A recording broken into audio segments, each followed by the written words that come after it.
Okay, many times you'll see on television a stock background or a motion background. And this is not it, by the way. But typically you'll see a really nice looking background add excitement to the object that's being emphasized. Typically it's just a subtle motion background with various colors and heavy blur to it. So what we're going to do is we're going to create one of those here, and this is just a video file. I'm stretching at the screen here.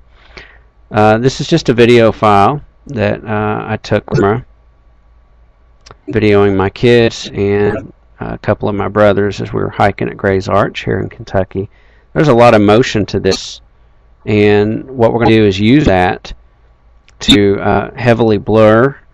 We're going to add a hue and saturation effect to it to make it all one color, one hue, and we're going to add some effects to it to give it just a nice background motion. So we're going to start off by heavily blurring this. We're going to go to blur and sharpen, and I like to use directional blur in particular with this, and we'll just go ahead and keep this as a vertical blur, and we're going to go to blur length and we'll type in 200. So you can see already just with doing that we've got a pretty neat little background going on here to add some excitement to whatever is going to be our primary center of focus or emphasis. Next, we're going to go to hue and saturation under color controls, and we're going to go to colorize, and we can cover a particular color that we want. We can change this to kind of a gold or a greenish,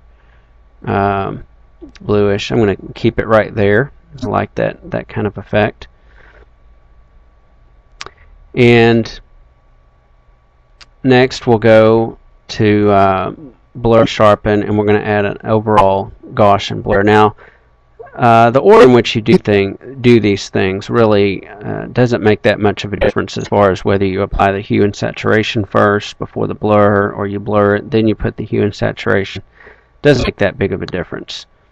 So we're going to go to Gaussian blur, and we'll change this to about 15 to add an overall blur to it.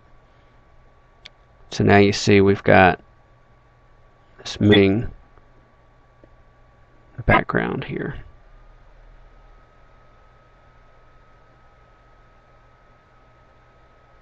So then we could go in and we could put an object of emphasis in there. We'll say post-it notes, as we've been using already quite a bit. Merge layers, drag it in on top.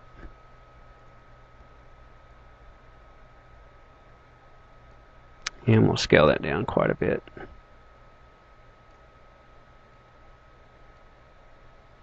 And we'll put a drop shadow on there. Perspective, drop shadow. So our distance, softness, and you notice that this background is pretty dark in some areas. Typically with these type of backgrounds you don't see a lot of dark areas. So what we can do is go to color correction, brightness, and contrast, and we can adjust. We'll click these arrows to collapse these. We can adjust the brightness, contrast, decrease the contrast a little bit, which will take away some of the color.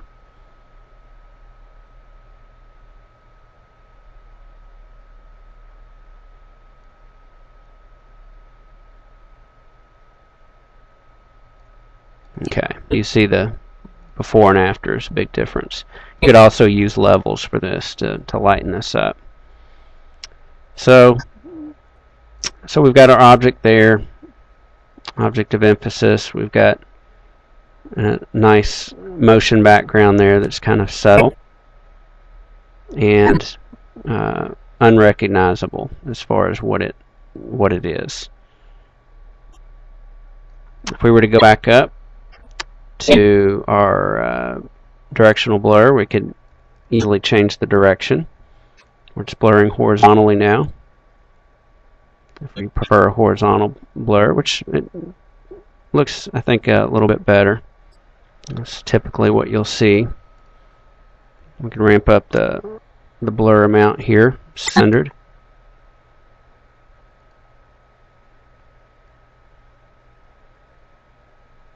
Makes it a little more stretchy.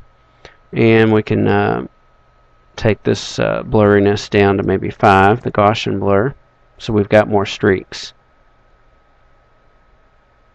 So there's a number of things that you can do for creating backgrounds, motion backgrounds, using just regular video.